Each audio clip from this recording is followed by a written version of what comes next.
दोस्तों, एक कॉलेज में उस समय हंगामा खड़ा हो जाता है जब कॉलेज के प्रोफेसर साहब में और एक लड़के में मारपीट हो जाता है।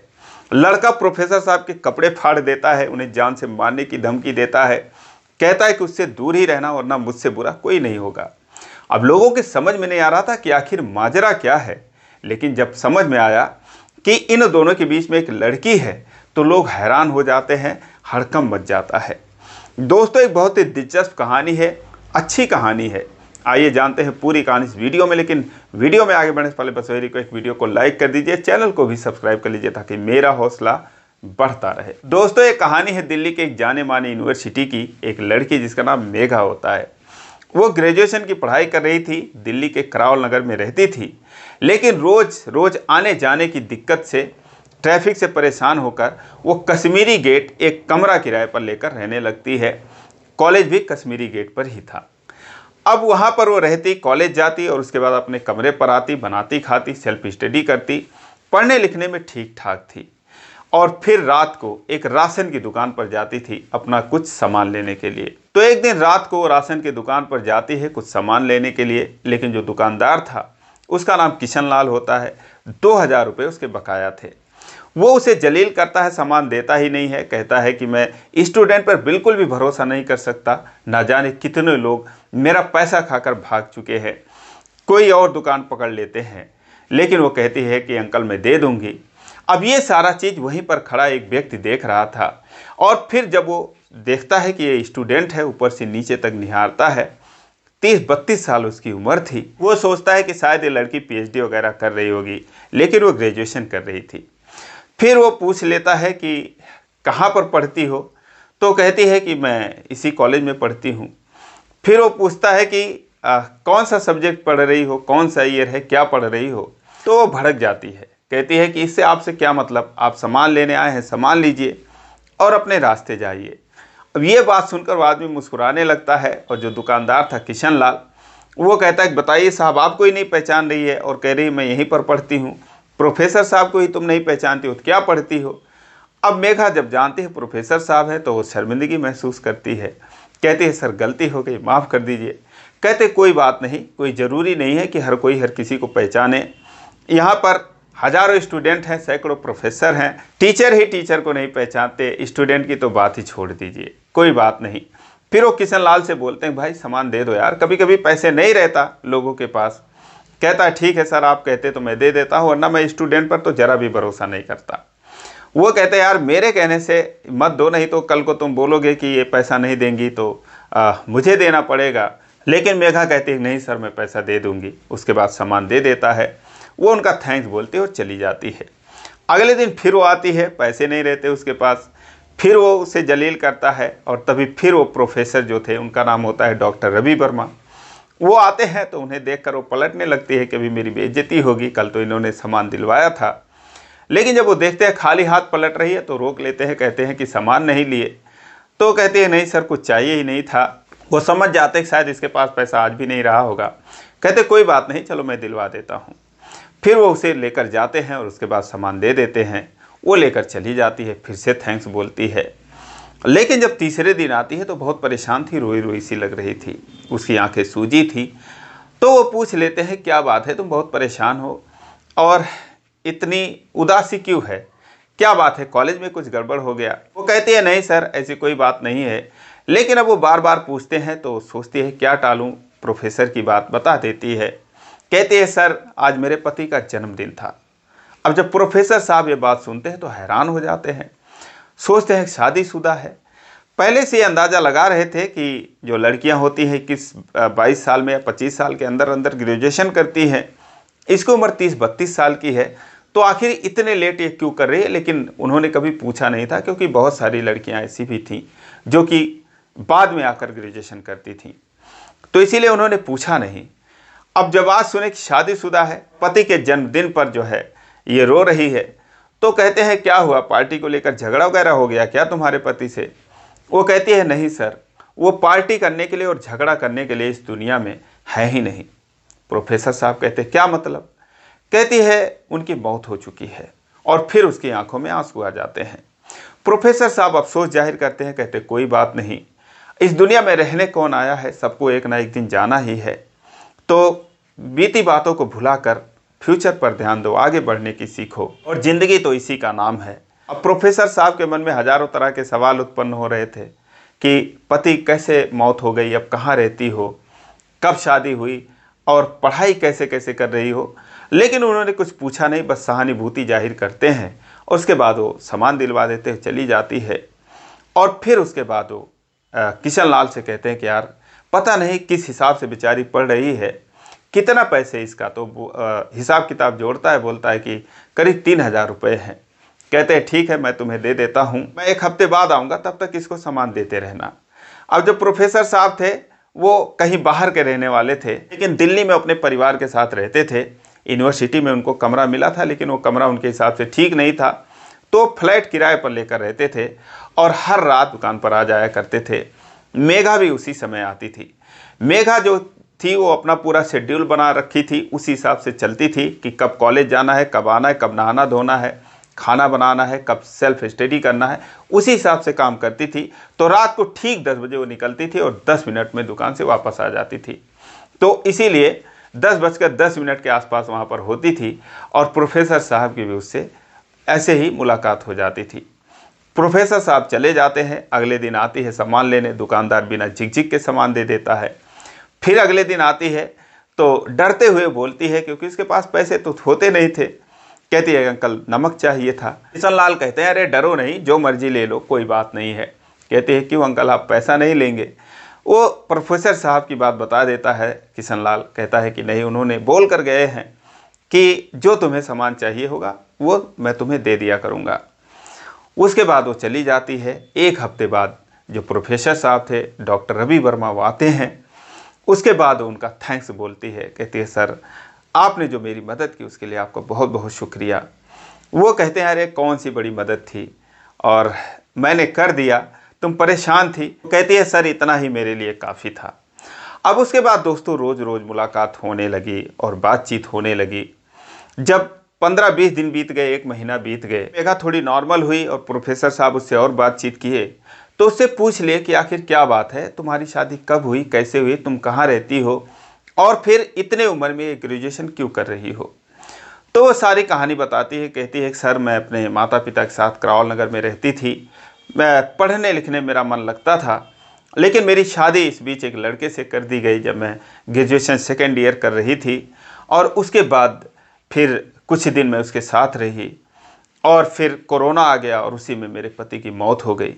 उसके बाद मेरे घर वालों ने मुझे अपनाने से इनकार कर दिया और जब मायके जाती हूँ तो वहाँ पर भी मेरा अब कोई है नहीं। जो भाई लोग हैं अपने में परेशान हैं, माता पिता के हाथ में कुछ नहीं है। वो कहते हैं क्या करें, हम तो खुद ही बेटों और बहू के ऊपर डिपेंड हैं, बेटा हम तेरी कोई मदद नहीं कर सकते।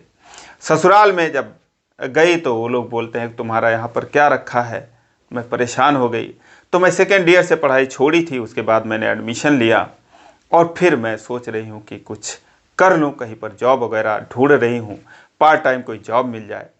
तो प्रोफेसर साहब कहते हैं कि अगर तुम पार्ट टाइम जॉब ढूंढ रही हो और वैसे भी तुम ग्रेजुएशन करने के बाद क्या करोगी, कहीं से तुम फुल टाइम जॉब कर लो।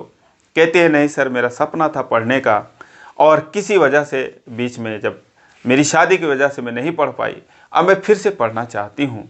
तो मेरा बस सपना है कि पढ़ लूँ और चाहे कुछ कर पाऊँ या ना कर पाऊँ, कहाँ नौकरी वगैरह मिल रही है। कहते हैं ठीक है, अगर तुम जॉब ढूंढ रही हो तो फिर क्या तुम्हें खाना वगैरह बनाने आता है। वो कहती है सर क्यों नहीं आता, खाना बनाने क्यों नहीं आएगा मुझे। कहते ठीक है, और मैं यहीं पर फ्लैट लेकर रहता हूँ तो तुम क्या सुबह शाम का खाना बना सकती हो। वो कहती है कि घर पे और कौन है। कहते हैं सिर्फ मेरे माता पिता और कोई नहीं है। वो कहती है और लोग, आपकी पत्नी, आपके बच्चे। वो कहते हैं कि अब जैसे तुम्हारी कहानी लंबी है वैसे मेरी भी कहानी लंबी है, कभी सुन लेना, लेकिन क्या तुम कर सकती हो, क्योंकि मुझे सारा काम करना पड़ता है। और एक आती है खाना बनाने वाली, लेट लतीफ़ करती है, अच्छा बनाती नहीं है। माँ बाप जो कुछ कहते हैं, माता पिता की बात भी नहीं मानती है, तो इसीलिए वो लोग नाराज़ रहते हैं, परेशान रहते हैं। अगर तुम कर दिया करोगी तो मैं तुम्हें जो पैसे कहोगी मैं दे दूँगा, तुम्हारी पढ़ाई भी होती रहेगी, मेरा भी काम हो जाएगा। मेघा कहती है ठीक है सर। अब अगले दिन से वो उनके फ्लैट पर जाने लगी, वहाँ पर खाना वगैरह बनाने लगी, माता पिता की सेवा वगैरह करने लगी और उसके बाद अपने शेड्यूल के हिसाब से पढ़ाई भी करने लगी। कुछ दिनों के बाद आने जाने में चूँकि दिक्कत हो रही, इधर कमरे का भी किराया था, इधर जो है आना जाना भी करना होता था, तो प्रोफेसर साहब ने कहा अगर तुम चाहो तो यही रह सकती हो, और 3 BHK का फ्लैट है, तो एक में माता पिता रहते, एक में मैं रहता हूँ, एक खाली ही रहता है। अब जिस फ्लैट में वो रहते थे उस कमरे में वो कभी जाती नहीं थी, लेकिन एक दिन जब कमरे में गई तो वहाँ पर 2 लोगों की तस्वीर टंगी थी, उस पर माला चढ़ा हुआ था।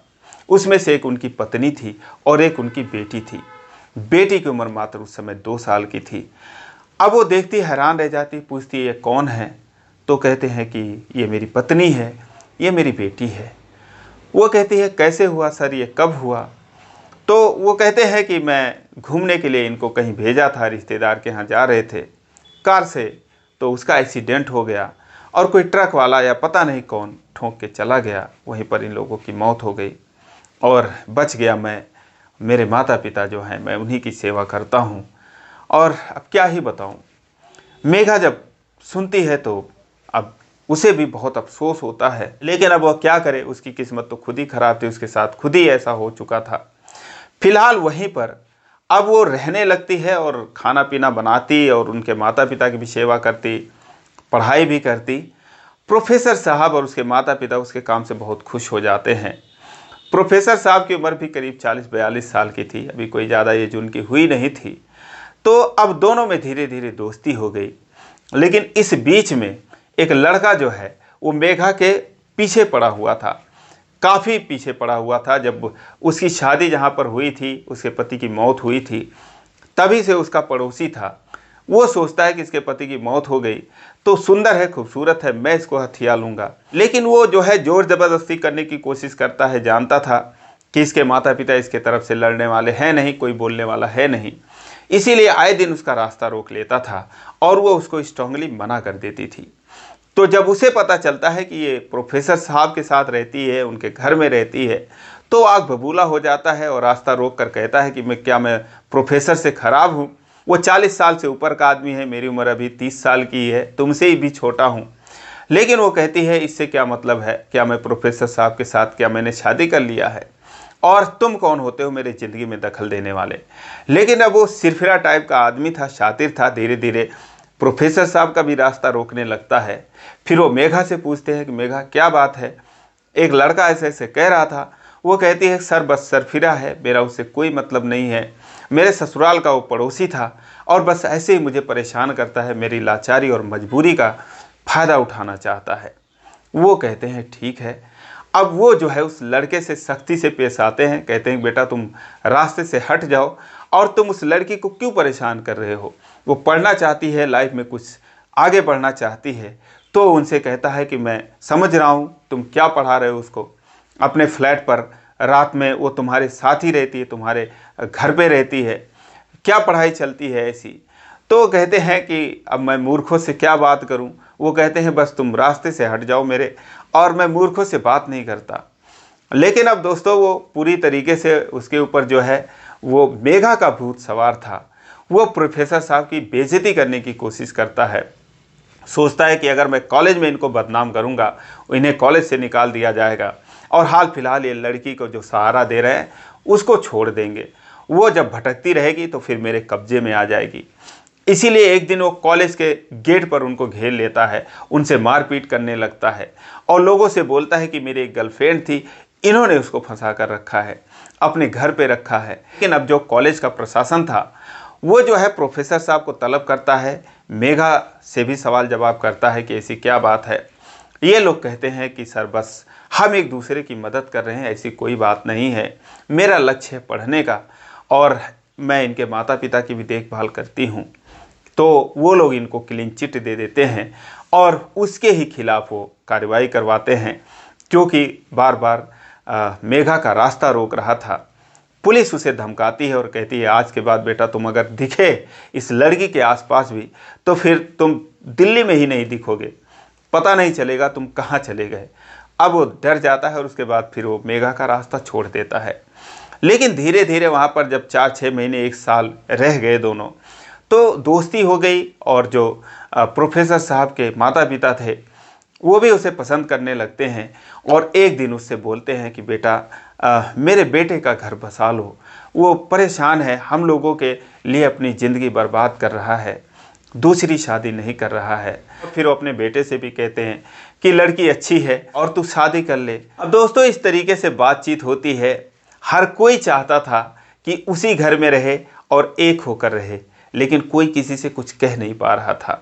प्रोफेसर साहब का अलग से संकोच था कि उनकी उम्र ज़्यादा है, मेघा उनसे 10 साल छोटी है, और मेघा का अलग से वो डर था उसके मन में कि प्रोफेसर साहब इतने हाई लेवल के हैं और मैं इनके सामने कुछ भी नहीं हूँ, अभी मैं पढ़ाई कर रही हूँ। लेकिन जब सारे लोगों में बातचीत होती है, प्रोफेसर साहब के माता पिता अपना काम बाखूबी करते हैं और फिर उन दोनों में दोस्तों जो दोस्ती थी वो प्यार में बदलती है और फिर दोनों एक दूसरे से शादी करते हैं 2023 में। आज इनकी शादी को 2 साल हो गए हैं और बहुत ही खुशी खुशी ये लोग साथ साथ में रह रहे हैं। जो मेघा है वो मास्टर्स की डिग्री ले रही है और प्रोफेसर साहब को बहुत प्यार करती है। प्रोफेसर साहब भी उसको जान से ज़्यादा चाहते हैं।